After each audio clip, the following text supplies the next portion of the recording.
Welcome to the Techmeme Ride Home for Thursday, March 24th, 2022. I'm Brian McCullough. Today, have we uncovered the hackers behind Lapsus, that crazy new hacking group? Another crack in the App Store wall as Google unilaterally decides to test alternative payment systems. Uber is actually teaming up with the taxi drivers here in New York City. And would you buy a 15-inch MacBook Air? Here's what you missed today in the world of tech. Okay, I've been waiting for someone to figure this out. Who is behind Lapsus? Haven't you been curious since this hacking group seems to have had success getting scalps that you don't normally see hackers get? Samsung, Nvidia, Okta, as we've been talking about, even Microsoft. Well, if you were writing the script for a movie about this, you'd probably make it, a 16-year-old hacker from England, right? Which makes me think we're still in the current version of the Matrix because, yes, researchers say a 16-year-old from England is the mastermind behind the Lapsus group. After 7 unique accounts associated with Lapsus were identified, quoting Bloomberg, cybersecurity researchers investigating a string of hacks against technology companies including Microsoft and Nvidia have traced the attacks to a 16-year-old living at his mother's house near Oxford, England. 4 researchers investigating the hacking group Lapsus on behalf of companies that were attacked said they believe the teenager is the mastermind. The teen is suspected by the researchers of being behind some of the major hacks carried out by Lapsus, but they haven't been able to conclusively tie him to every hack Lapsus has claimed. The cyber researchers have used forensic evidence from the hacks as well as publicly available information to tie the teen to the hacking group.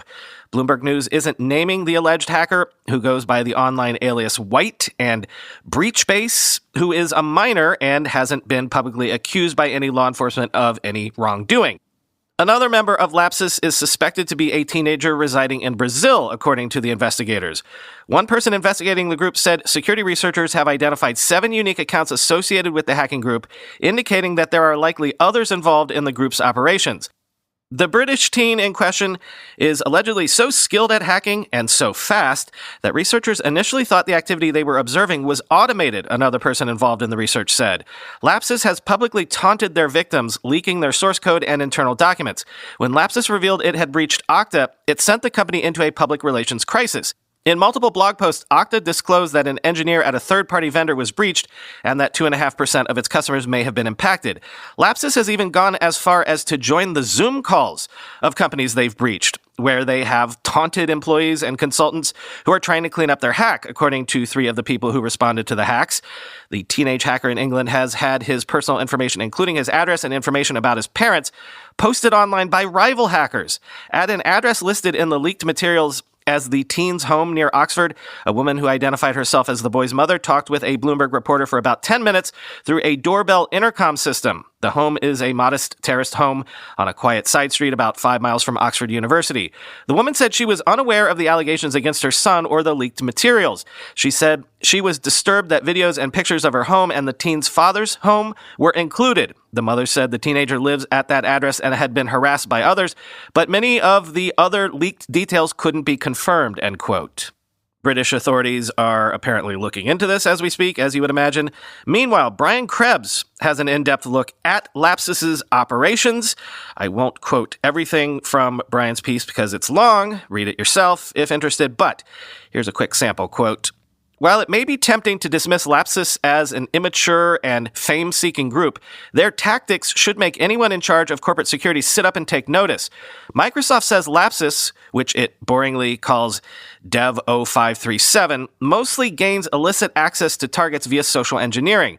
This involves bribing or tricking employees at the target organization or at its myriad partners, such as a customer support call center or help desk.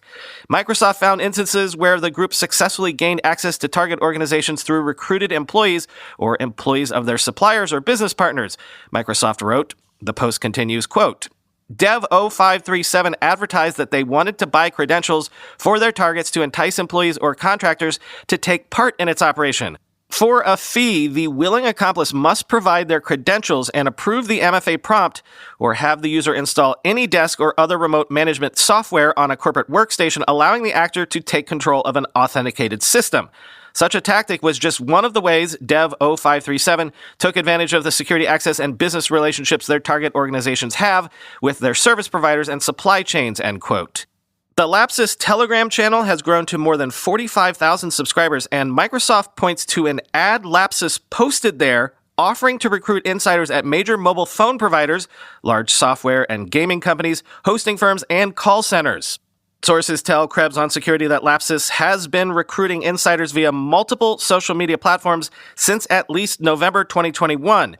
One of the core Lapsus members who use the nicknames Oaklack and White Doxbin posted recruitment messages to Reddit last year, offering employees at AT&T, T-Mobile, and Verizon up to $20,000 a week to perform, quote, inside jobs, end quote.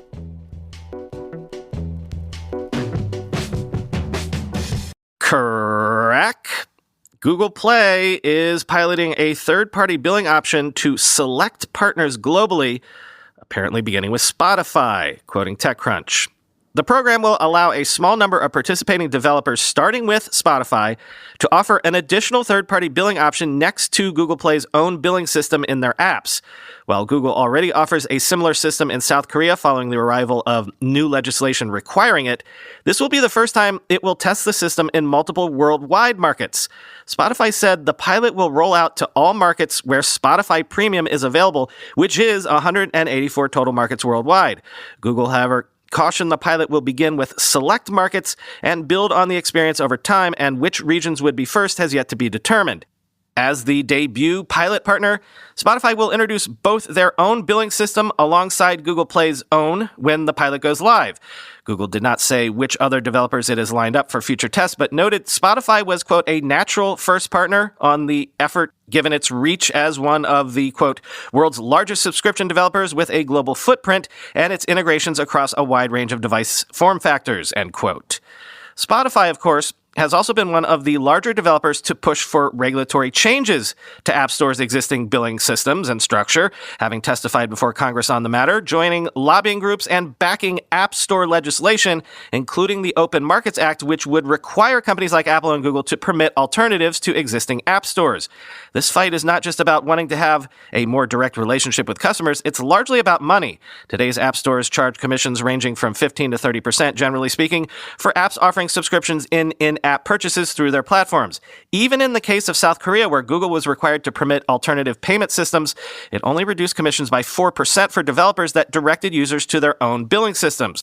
Reached for comment, Spotify declined to say what sort of commission it would be paying Google as a part of this pilot test, noting that the agreement was confidential. But a company spokesperson suggested that the commercial terms met Spotify's, quote, standards of fairness, end quote.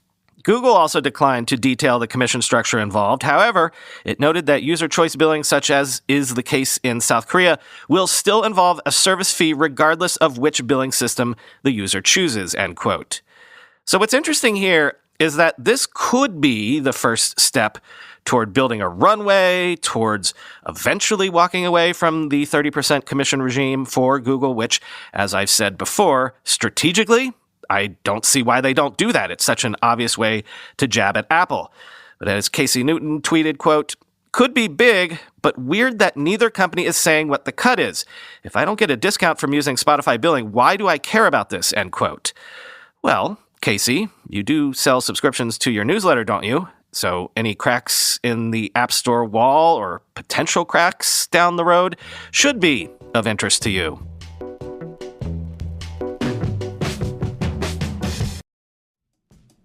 Life insurance can give you peace of mind that if something happens to you, your loved ones would have a financial cushion for rent or mortgage payments, loans, education costs, and everyday expenses. Policy Genius is your one-stop shop to find the insurance you need at the right price. Click the link in the show notes or head over to policygenius.com and just answer a few basic questions. In minutes, you can compare personalized quotes from top companies to find your lowest price. You could save 50% or more on life insurance by comparing quotes with Policy Genius. The team of licensed experts at Policy Genius are on hand through the entire process to help you understand your options and make decisions with confidence. The Policy Genius team works for you, not the insurance companies. Whether you're just starting to shop or have questions about your active policy, they're your independent advocates offering unbiased advice. Policy Genius has options that offer coverage in as little as a week and avoid unnecessary medical exams, and they do not sell your info to third parties. Head over to PolicyGenius.com to get your free life insurance quotes and see how much you could save. That's PolicyGenius.com. You're a software engineer. It's 9 p.m. and your phone buzzes with an alert. Something's broken, and your mind's already racing at what could be wrong, back end or front end. Is it the server, the network? Is it the cloud provider? Now the whole team's scrambling from tool to tool and messaging person after person to find and fix the issue. That won't happen if you get New Relic. New Relic combines 16 different monitoring products that you'd normally buy separately, so engineering teams can see across their entire software stack in one place. More importantly, you can pinpoint issues down to the line of code so you know exactly why the problem happened and can resolve it quickly. That's why the dev and ops teams at DoorDash, GitHub, Epic Games, and more than 14,000 other companies use New Relic to debug and improve their software. Whether you run a cloud-native startup or a Fortune 500 company, it takes just 5 minutes to set up New Relic in your environment. That next 9 p.m. call is just waiting to happen, so get New Relic before it does. And you can get access to the whole New Relic platform and 100 gigabytes of data free forever, no credit card required. Sign up at newrelic.com/techmeme. That's NEWRELIC.com/techmeme. newrelic.com/techmeme. Twitter has finally rolled out something users have been begging for years. An update to DMs that lets users search direct messages for content, not just names, quoting The Verge. Before, you could only use search to search for people's names or the names of group chats, but now if you want to find that one conversation you had with a friend about chili, you can just type it into the search bar. This change has been a long time coming. When Twitter brought DM search to Android in May 2021, it said that content search was coming later that year. The company seems to have missed that deadline by a bit, but at least it's available on every platform. The original search was available on iOS for almost 2 years before Twitter added it to Android. Testing it out myself, the improved search seems to work on the web as well as the iOS and Android apps. While it can search reasonably old messages, it doesn't seem to search all of them. It dug up results from 2020, but on my account, it didn't include any results from 2019 or earlier. It's worth noting that attempts to search for people's names also seem to only look back that far as well, end quote.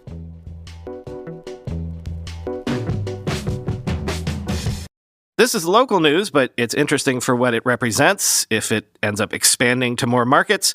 Uber has reached an agreement to list all New York City taxis on its app, rolling out this spring, quoting the Wall Street Journal.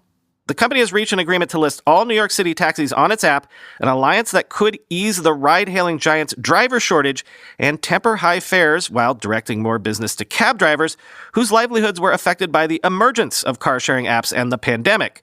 While Uber has formed partnerships with some taxi operators overseas, and riders in several U.S. cities can use its app to book taxis if cab drivers choose to be listed there, the New York City Alliance is the first citywide partnership in the U.S.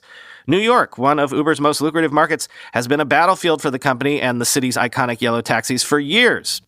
As part of the deal, the New York City Taxi and Limousine Commission's licensed technology partners will integrate their taxi-hailing apps software with Uber's. Those apps, run by Creative Mobile Technologies and Curb Mobility, are used by the city's roughly 14,000 taxis, according to Uber. The two companies enable credit card payments in taxis and also run the screens that display the weather, news, and ads to riders. Passengers will pay roughly the same fare for taxi rides as for Uber X rides, according to the company. Uber drivers in New York City receive a minimum time and distance rate set by the Taxi and Limousine Commission. Uber said its drivers typically earn more than that rate. Cab drivers who agree to take Uber passengers will be paid the same way.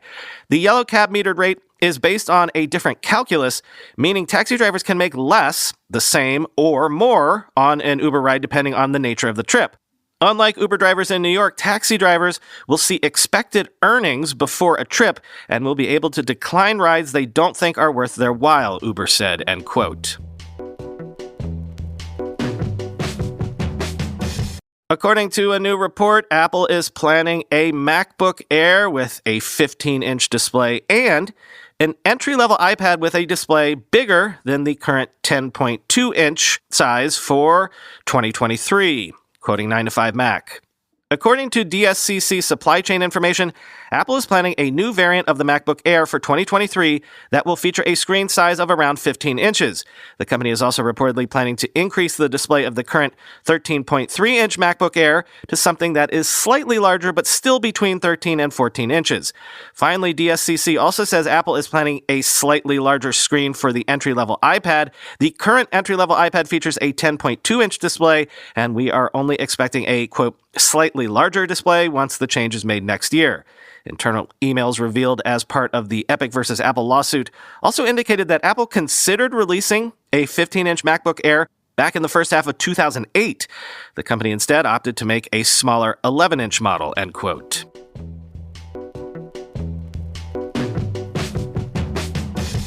Finally today, you have a new and chill option. YouTube has made nearly 4,000 TV episodes available for free with ads in the US and plans to add up to 100 shows and movies each and every week. This makes sense because why should YouTube, the pioneer in ad-supported internet video, miss out on the gold rush to replace ad-supported over-the-air television? Quoting The Verge. Shows available include Hell's Kitchen, Andromeda, and Heartland, and you'll be able to watch them in the US on the web, mobile devices, and most connected TVs via the YouTube app, YouTube says in a blog post. There are already many options for streaming ad-supported TV for free, including Tubi, Xumo, Plex, Roku, and offerings from Vizio and Samsung, just to name a few. So YouTube is late to the game. That said, YouTube is also already where many people spend a lot of time watching videos, so it's not hard to imagine people checking out TV shows they can stream for free while scrolling through other YouTube content. The free shows could also entice people to switch over from Roku, a company that YouTube owner Google has had some very public disputes with. Roku isn't sitting still, though. According to a November report, it is planning to develop more than 50 original shows that could appear on its free and ad-supported Roku channel. If we're going by potential users based on hardware ownership, then Roku, which says 155 million people live in households with Roku devices, is far smaller than YouTube. Google last said there were more than 3 billion Android devices in the wild, and that is only a portion of the potential devices that have easy access to YouTube. YouTube's free TV shows join the platform's available lineup of free movies with ads, which currently include Gone in 60 Seconds and Legally Blonde. The company plans to add up to 100 shows and movies each week, end quote.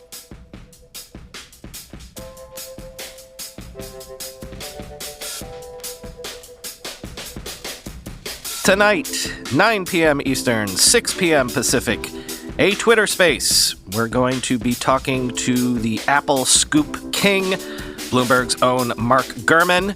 Chris wants to try his grand unifying Apple conspiracy theory on Mark, and I'll have questions about the Apple car, the studio stuff, among other things.